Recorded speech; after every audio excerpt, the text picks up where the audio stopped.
Thomas James.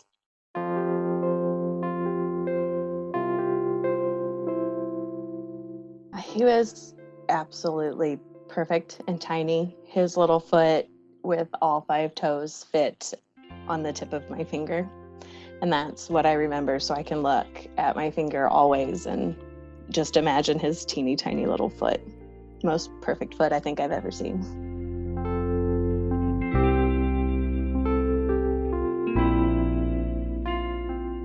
Welcome to Still a Part of Us, a podcast where moms and dads share the story of their child who was stillborn or who died in infancy.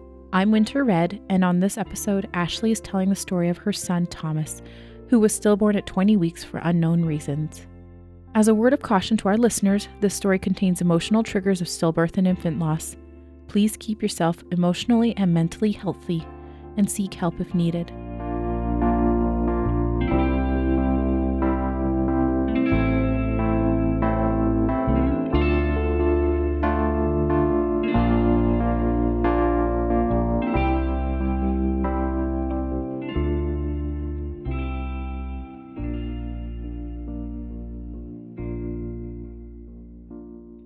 Ashley, thank you so much for being here today and chatting with me about Thomas.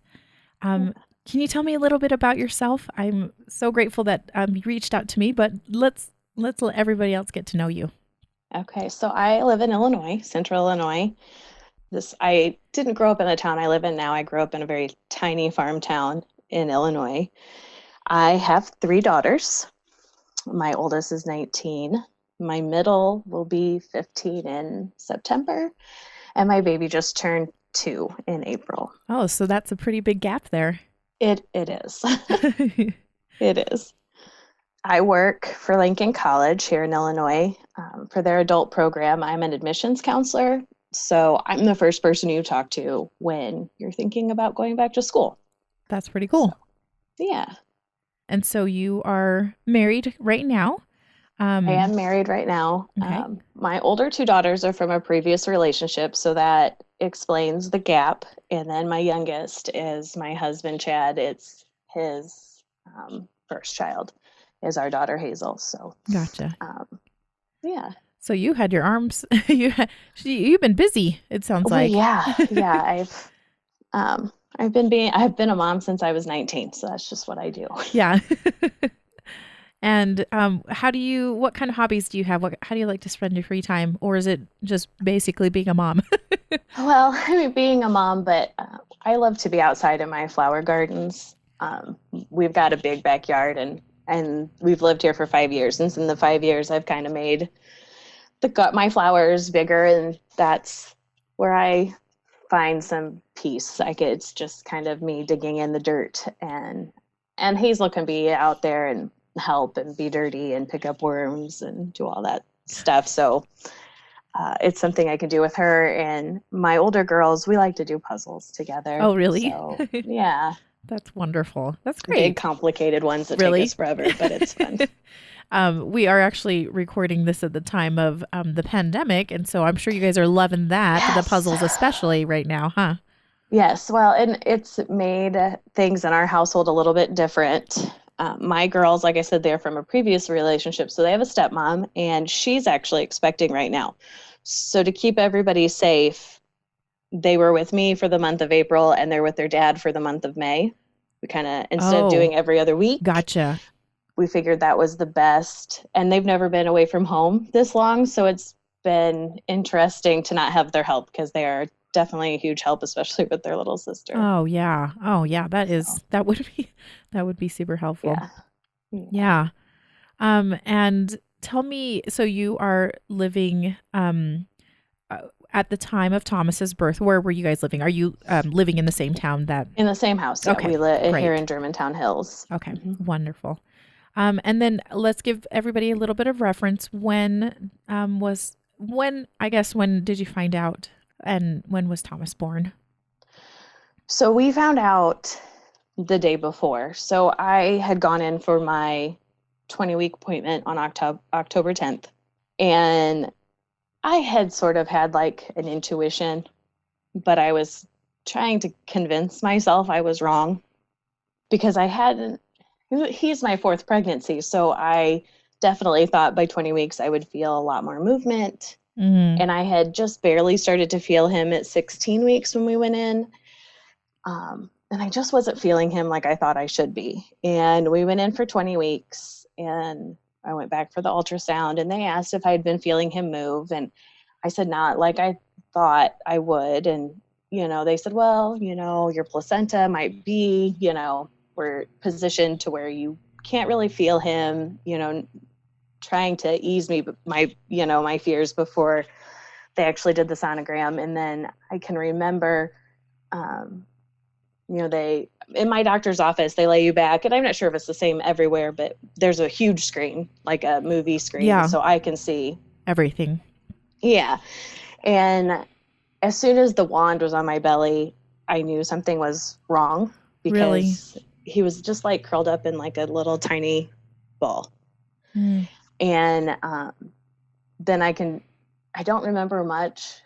Like after that, I remember the sonographer saying, I don't see a heartbeat. And then I remember bawling and then everything is just such a blur. Yeah. I can remember my phone buzzing in my purse because my coworker and I, who have become good friends, were 2 weeks apart, pregnancy-wise. Really? She was 2 weeks ahead of me. So we were going through everything together. And Chad's work, my husband's work, he didn't come to a lot of appointments. And so with the 20-week scan, it's kind of exciting. You get to see all the things and they measure. And so she wanted to be there with me. So she was calling because she had a meeting and was driving over. So my doctor's office is like literally 10 minutes from our office where we work. And so she was driving over, and I can remember my phone buzzing. They told me there was no heartbeat. They sat me up to go get the doctor, and I remember grabbing my phone and just sending her a text message that said no heartbeat. Oh. And then they put me in another room, and you're sitting there, and I was by myself, and I'm just, bawling, and I'm not knowing what to do. And she was the first person in the room. And then she calmed me down enough to say, okay, you need to call your husband, who works about 30 to 40 minutes away from where my doctor's office was. So I called him, and he left work, obviously, to drive over. And in the process at the doctor's office, I just needed to call my parents. I needed to call my mom and dad. And this was October, and my family they're avid hunters. So I knew they would be out in the woods when I called, and they were. And when I got my dad on the phone, and I never like getting my dad on the phone when I'm upset, because he's just like kind of a typical man, and he just is like, okay, let me find your mother. So when I told him I lost the baby, he thought I meant that I had like physically lost Hazel. Oh. Like that I had her somewhere and I lost her. Yeah. And I had to kind of back up and say, no, there's no heartbeat on the baby. And then he had to like put me down and traipse into the woods and find my mom. And I had to tell her. And the kind of the heartbreaking part about this is their hobbies are they build furniture together, my mom and my dad, and they had started building him a crib. Oh, really? Yeah. And so the crib has been taken and put into storage for down the road for, I have a daughter who's old enough that in a few years she may start having a family of her own. So it's kind of put up for that. So all this stuff kind of mushes together in that day because I made all these phone calls. And so I made all these phone calls, and then my doctor comes in, and, she gives me a huge hug. First of all, she's great about that. And then I kind of went into, okay, what's next? And because Wait, let me stop for 2 seconds. no, that's fine. Had you contacted Chad by then? I did.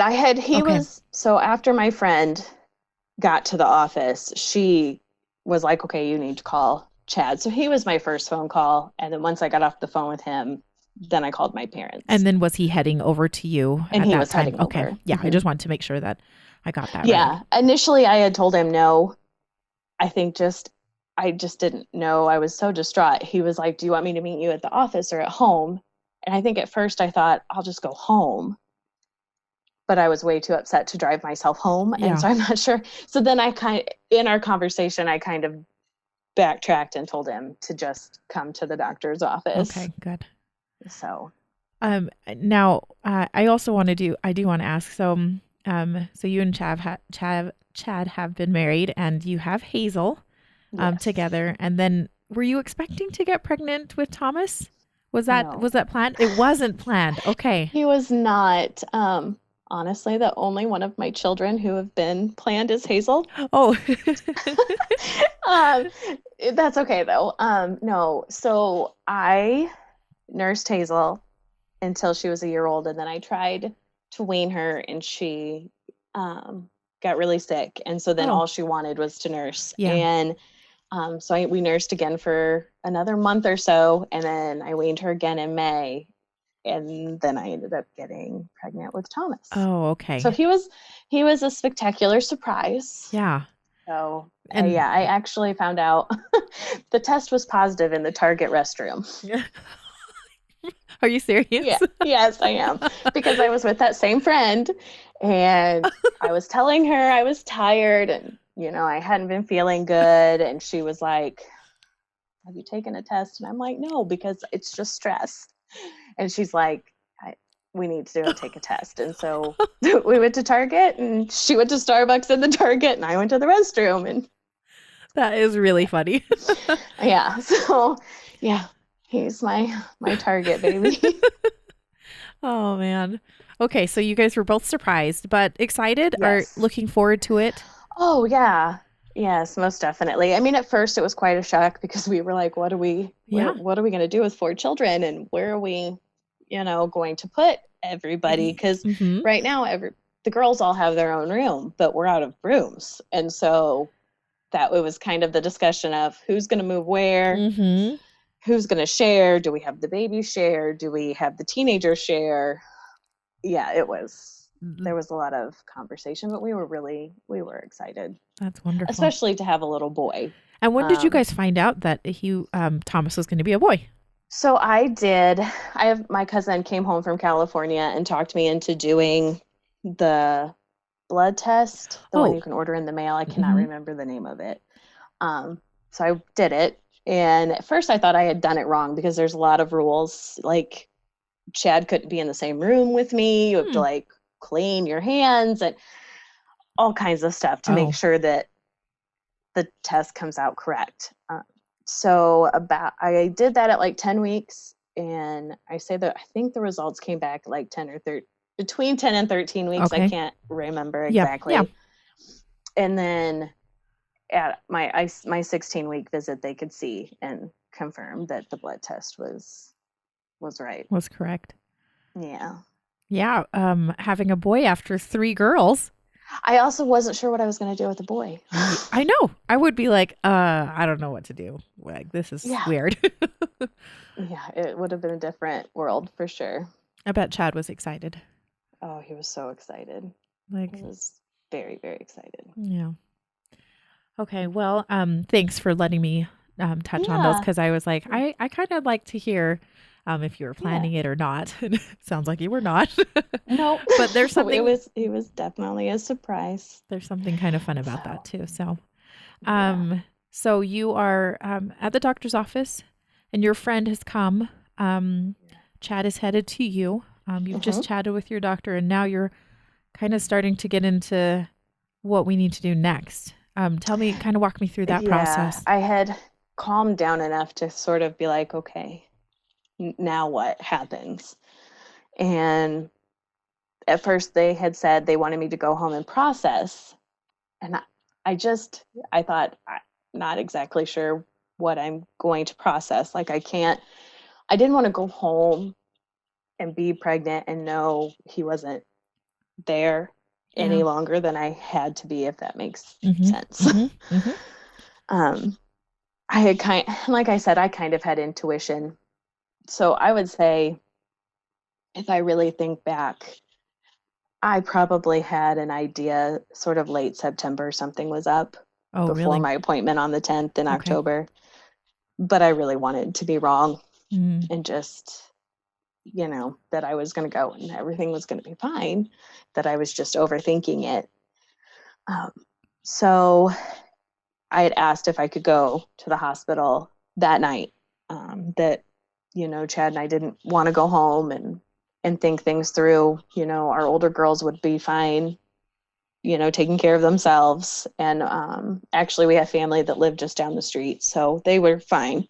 And then my mother-in-law Chad had called his mom on the way to me, and she already had made plans to pick up the baby from daycare and have her. So they called the hospital, and our hospital is about 20 minutes from our house, so not far. Okay. But the labor and delivery was full. Oh. So there was no space for me. So I thought, okay, now I'm going to have to go home. And it was kind of a flashback to Hazel's delivery, because I was induced with Hazel. And when I called that morning to go before we went in for the induction, there was no room. Oh. So I waited the entire day Oh. before they called and said there was room. So I was sort of flashing back to, okay, here we go again. So I just asked if there was somewhere else I could go. So they ended up putting me on the women's care floor in our hospital, and that afternoon. So once we left the doctor's office, we came home, packed a bag, made sure the girls were all settled, and headed to the hospital. And so when I was on the women's floor, they did all the blood tests, and I got my IV set, and then we just waited until there was a bed open on labor and delivery. Oh. And did it eventually? So I'm assuming this is probably a little bit of a smaller location. Hospital. It's yeah, we have 3 hospitals in Peoria. Mm-hmm. Mm-hmm. I went to St. Francis, so OSF St. Francis, and it's probably the larger of the 3, but that's where most people who live in the area, that's where they go. Okay. So it just makes it's just popular. Just busy. Okay. Yeah. Gotcha. So you're waiting. Yes. Which is kind of awful. Let's be honest. It was very awful because you're left with nothing but your thoughts. Yeah. Chad is with you, I'm assuming. Yes. And you guys are you chatting? Are you we were talking about things and how we wanted things. We decided we just wanted it to be the 2 of us. At the time, we had not decided completely on his name. There was a couple other names in the running, and so we did decide that his name would be Thomas James. And while we were waiting, my older girls got out of school, so they FaceTimed, and I told them what had happened and where we were. I didn't want to tell them why they were still in school.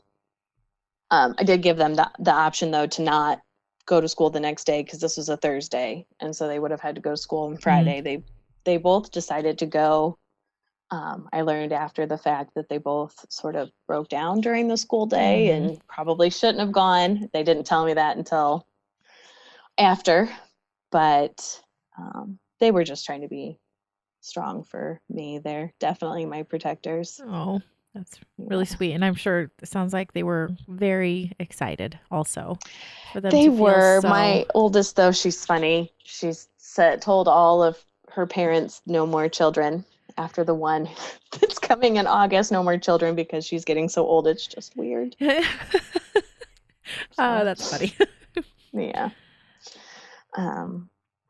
So yeah, we just waited. they took all kinds of blood and did all kinds of tests.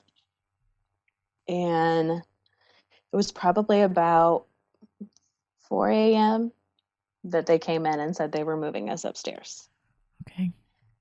So my heart sort of sunk when all over again, because then I thought, okay, this is happening. And you almost think, I guess I just prayed, like, because they come in and they did another sonogram, and you just look at that screen for just any flicker of hope. That, not that you want your care providers to be wrong, but I really wanted them to be wrong. And for them to be like, oh, it was just a weird position. But so we went up to labor and delivery, and then they started to explain kind of the process and what was going to happen. And that is all very overwhelming. It was a lot of information all at once. And I feel like they want you to make a lot of decisions in a very short amount of time. It really is so much that they throw at you. It is. So Thomas was really tiny. So he had passed at 17 weeks, 3 days. Oh, okay. So I had carried him for several weeks before we found out that he was gone. So how were they able to track when he passed? They measured. Oh, okay. I guess they measured him, and that's okay. I see what you're saying. Estimated the time. Yeah, they estimate that when he stopped growing. Gotcha. Okay, I see what you're saying. The 17 weeks, 3 days. Okay. During those few weeks, I thought I had felt movement. Now knowing it was probably him just kind of moving in the amniotic fluid, or just my insides doing what they do. Yeah.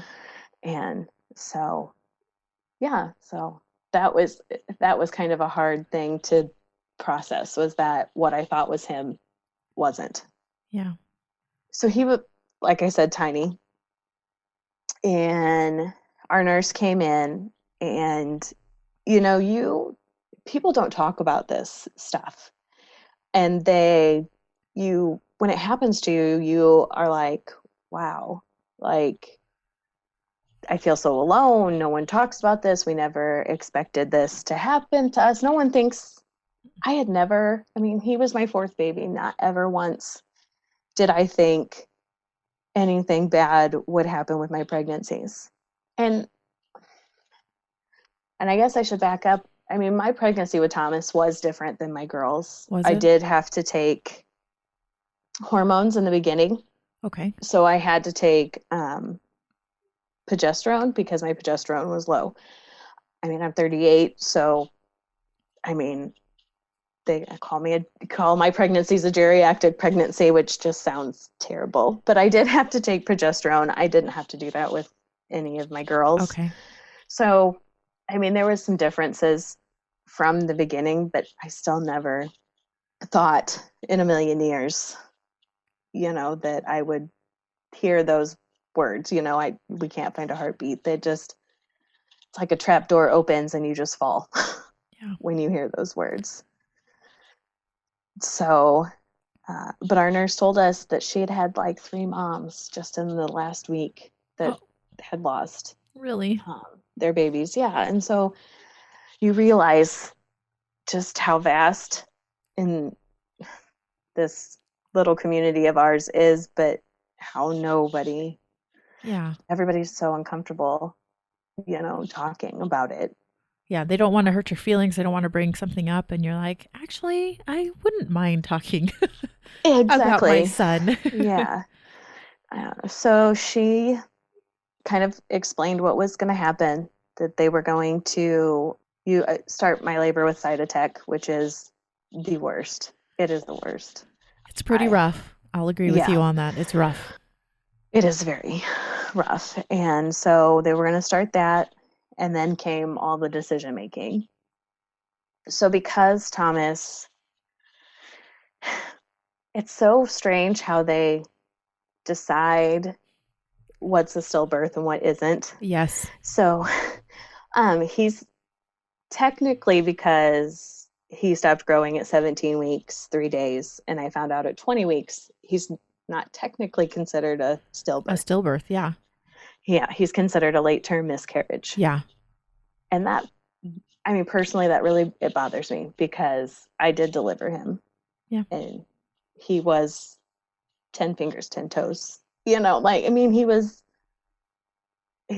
my baby. Yeah. And it I don't know, it bothers me. Not that I want to lessen a miscarriage for anybody, because I don't. And that's a horrible thing. I can't speak for it. I've never been through it, but I'm sure it's just as horrible and never would wish it upon anybody. But it bothers me that what I feel like happened to me and what happened with my son is not name. It's not given the name I feel like it should be be given. And yeah. Yeah. There's definitely rules that laws or definitions that are set forth by different institutions. So yeah, it is tricky. So we had a choice of what we wanted to do after his birth. And our hospital does, once every 3 months, they do like a group burial. So it's all the babies born within that 3 months, and they provide the service for free for families. So that's what we decided to do, because they had told us if we chose to have him cremated, there probably would not be remains. Oh, okay. And we weren't prepared to do a private service. I'm not sure emotionally either one, my husband or I, could have handled it at all. So we chose the group service, and it gives my heart a little peace to know he's not by himself. Yes, exactly. Yeah. So that happened.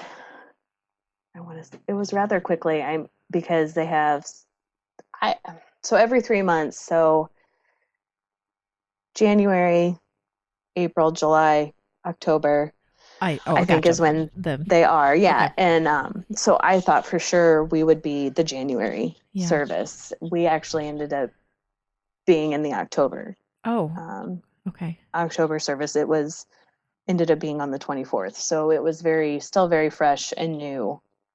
And were you able to attend that service, right? We did. Okay. And we invited just our parents and had our parents go. You could have had anybody you wanted to go. I mean, we could have included our entire families, but we just wanted to keep it just kind of just personal and just us. And we wanted to share it with our parents because they lost a grandchild. Yeah. But we just needed it to stay simple. Yeah. Ashley, how was a labor? I know Cytotech is kind of rough, but was it quick? Like when they started it to when you gave birth? No. No. They started it at 5 a.m, and he wasn't born until like 1:45 p.m. Oh, that is, yeah. So it was a while, and I had a lot of terrible side effects from it. And because he was so tiny, I only needed to dilate part of the way. I didn't have to be complete. So I had asked for my epidural, and honestly kind of late into it. Oh, okay. So had they checked before I got my epidural, I probably wouldn't have needed it, because I literally had my epidural for a half an hour. Oh. Like it probably wasn't worth going through everything to have the epidural at that point, but I was done. I was just exhausted. And like I said, I had some terrible side effects. And so I was almost afraid to have the epidural up until the very last second, because I was having to run to the restroom a lot. And so I was like afraid of what would happen if I couldn't feel my legs. Yeah. Yeah. So he was born around 2?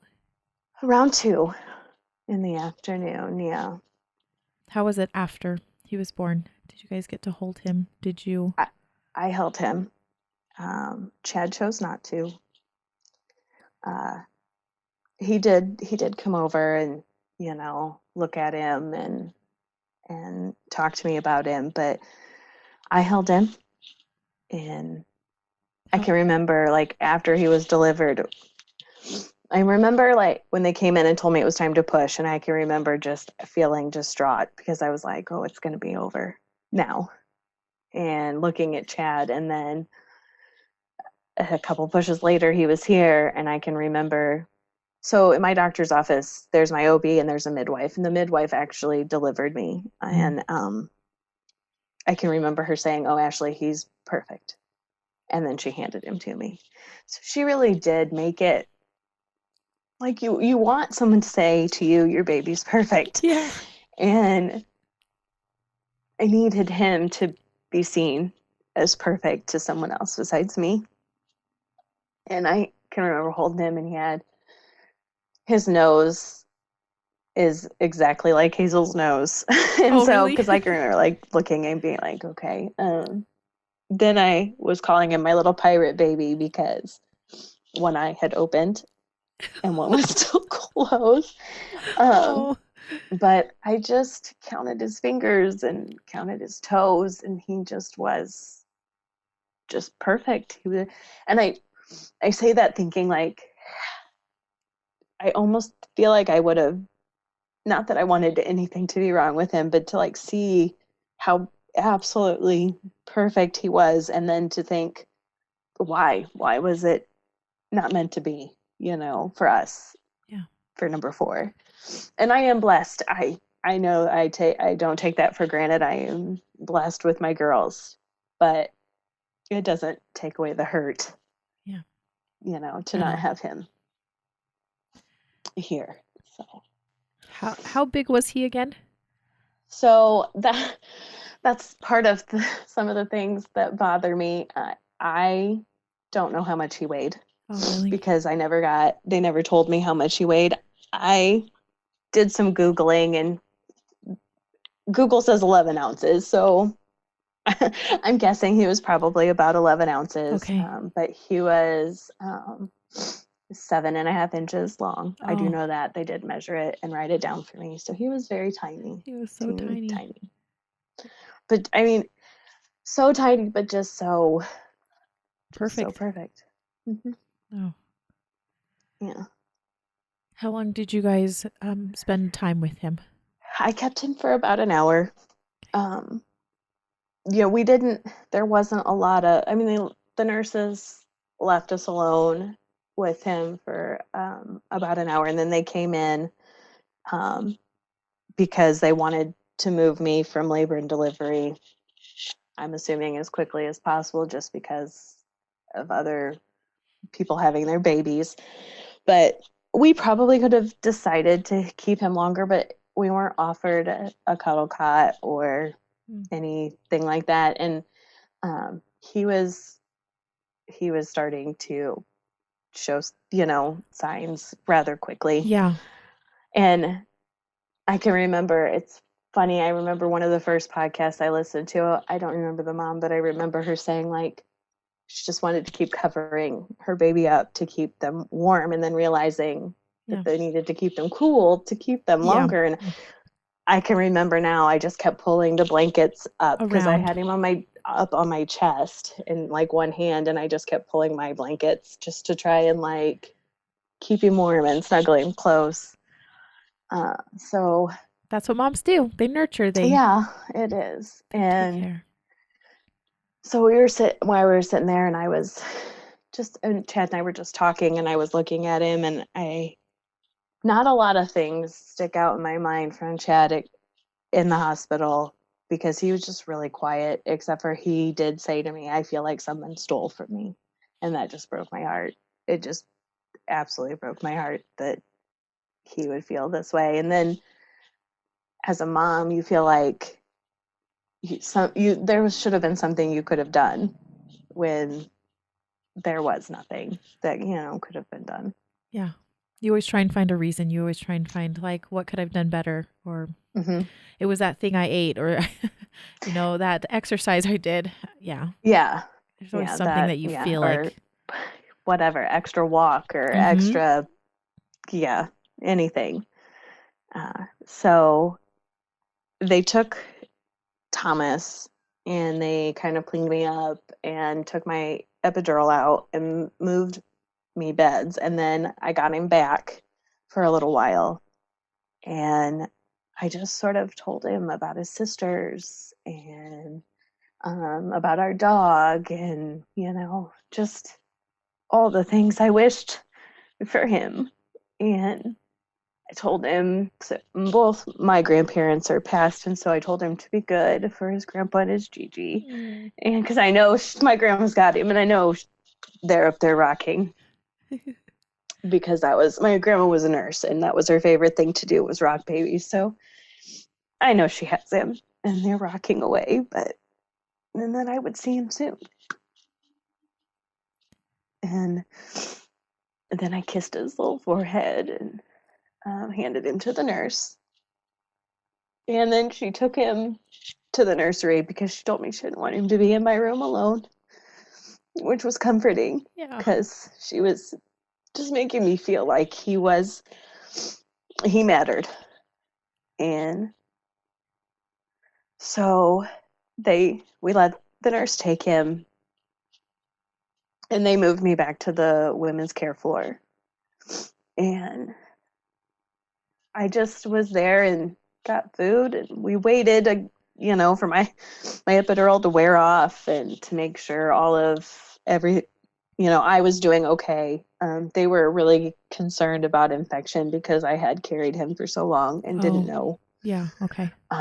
Because my body did not, even when they started the cytotech, my body did not want to. It's like it just wasn't triggered to know what was happening, Huh. Okay. So that was rough too, to think that my body just wasn't getting it. But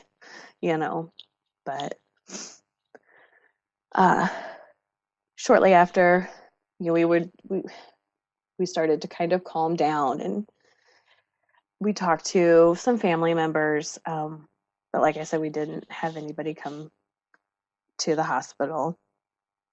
Called my daughters and told them that he had been born and that we were back in a new room.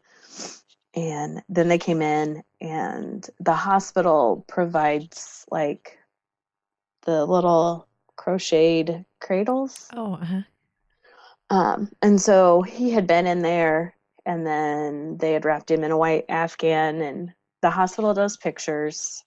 I'm not sure that Now I Lay Me Down to Sleep is here in Illinois. I never really researched it or looked, but I know the hospital, the nurses did take pictures and we did have pictures done. That's great. Yeah. And in the box, they gave me the cradle and the Afghan and the measuring tape. Oh. Yeah. And so I have that and it just sits in my closet for close by. And yeah, that's sort of his story. I feel like I'm missing things, but I don't know. Well, I do have some questions. So tell me, I do want to know how Thomas got his name, Thomas James. He is named after my father-in-law. My husband, Chad, really wanted to honor his dad and name his son after his dad. So his name is Thomas. And James, we just liked how it sounds with Thomas, and we were going to shorten it and call him TJ so that didn't, there was no confusion between Grandpa and Thomas. I just call him Thomas. I can't bring myself to call him TJ, I guess, because I feel like that was like one of those plans you have for your children in the future. And yeah. And so he just looked like a Thomas. So who knows, maybe I would have still been the only one who called him Thomas, even if things wouldn't have happened the way they did. So. Yeah. And did your doctor have any thoughts about what had happened? So we had decided, I decided in the doctor's office rather quickly. I did not want an autopsy. I didn't want anybody doing anything to him. When he was born, there was a lot of fluid on his brain and in his abdomen.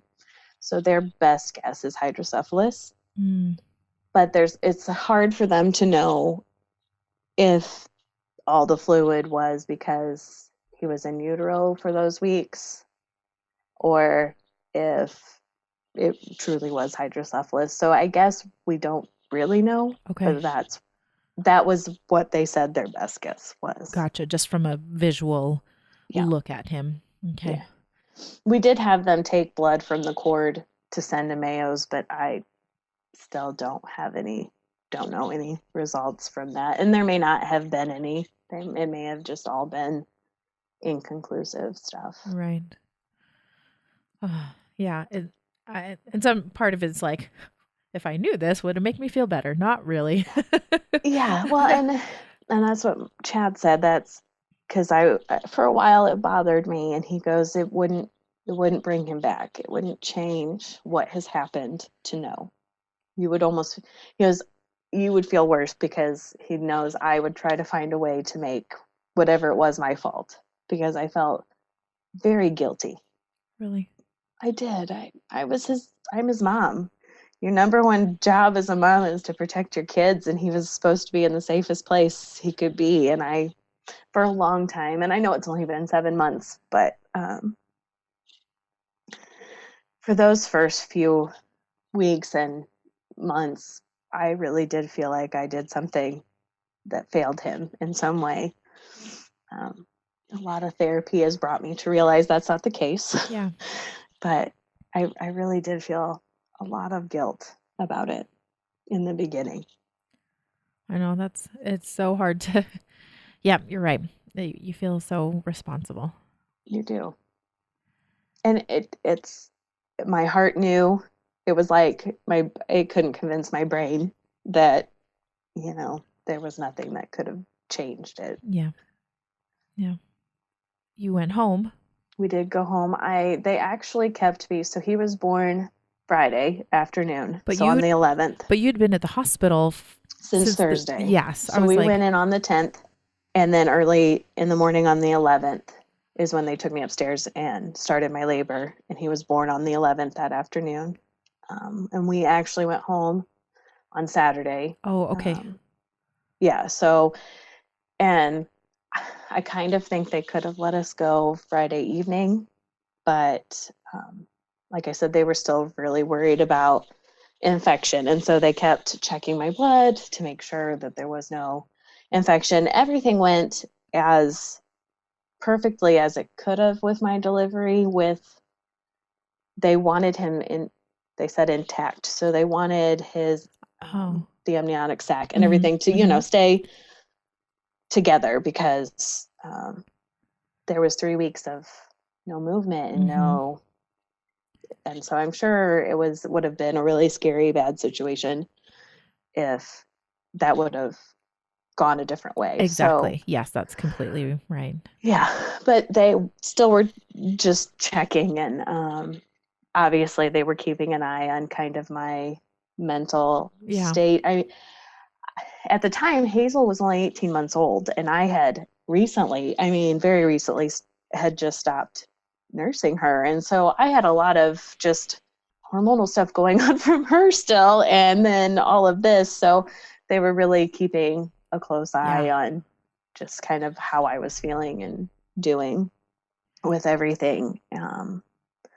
But about noon rolled around on Saturday, and Chad had enough. And so he was like, you need to get us released or we're going to leave. And they're like, no, no, no, no, no. I mean, everybody was so great, but he was ready to be home. And not that I wasn't, because I definitely was, because it just always felt like the wave was knocking you down again in the hospital. We would be doing okay, and they'd come in for information on the birth certificate, or we'd be doing okay, or they bring the white box, and there was no reprieve from Yeah. the reminders. At least they're the very intense reminders of everything that was, just had happened. Yeah. So not my doctor didn't release me. Another doctor within their group that has his own practice released me, and he was really great. And honestly, I've heard other moms say, people will say, are you going to have more kids, or do you want more kids, or don't worry, you can still have more. And we did get that question a lot. Are you going to try again? Are you going to have more? And a lot of surprised looks when we said no. I mean, our lives are very full, very full. And we Yeah. would have taken Thomas with open hearts and arms into this crazy house of girls. In a heartbeat. But In a heartbeat. yes, but I mean, our lives are full. And I can remember when he asked and we said, no, because we feel like we have very full lives. He was like the only medical professional who was like, and that's okay. And it was very calming. It was very and reassuring that we were making the right choice for our family in the eyes of someone who doesn't really see my day-to-day life. Yeah. Yeah. And actually that doctor ended up being the delivering doctor for my friend who was 2 that weeks was 2 ahead weeks. of me when she delivered in February. Yeah. So it was very special. And I remember when she called me and told me, we were both crying because I kind of feel like it was meant to be that way in some strange way that he was just put in both of our lives. Yeah. And needed to be there for both of you. Yeah. That's really cool. Yeah. Well, this was wonderful. Is there anything else that I've missed? Is there anything you want to tell us about Thomas that you want to remember about him? I mean, he's just perfect. The most tiny little perfect little boy I've ever seen in my life. He's just beautiful. That's wonderful. Yeah. Thank you so much, Ashley. It was wonderful to hear about him. And I'm so sorry. Well, I thank you for letting me tell his story. For sure. So many thanks to Ashley for taking the time to be open and vulnerable to share her story of Thomas with us. Head on over to our website, stillapartofus.com, where you can find the show notes and sign up for our email newsletter, as well as how you can learn how to become a patron and support the work it takes to produce this show for just a few dollars a month, and how to get in touch with us if you want to share your child's story on the show. You can also reach us at stillapartofus@gmail.com. The show was produced and edited by Winter and Lee Red. Thanks to Josh Woodward for letting us use his song, Flickering Flame. You can find him at joshwoodward.com. Lastly, subscribe to this podcast and share it with a friend that might need it, and tell them to subscribe. Why? Because people need to know that even though our babies are no longer with us, they're still a part of us.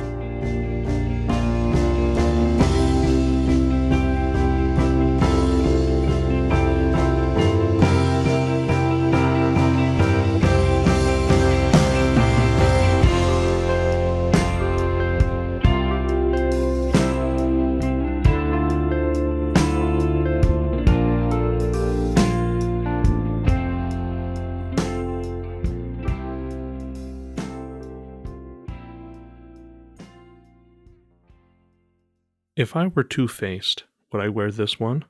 Abraham Lincoln.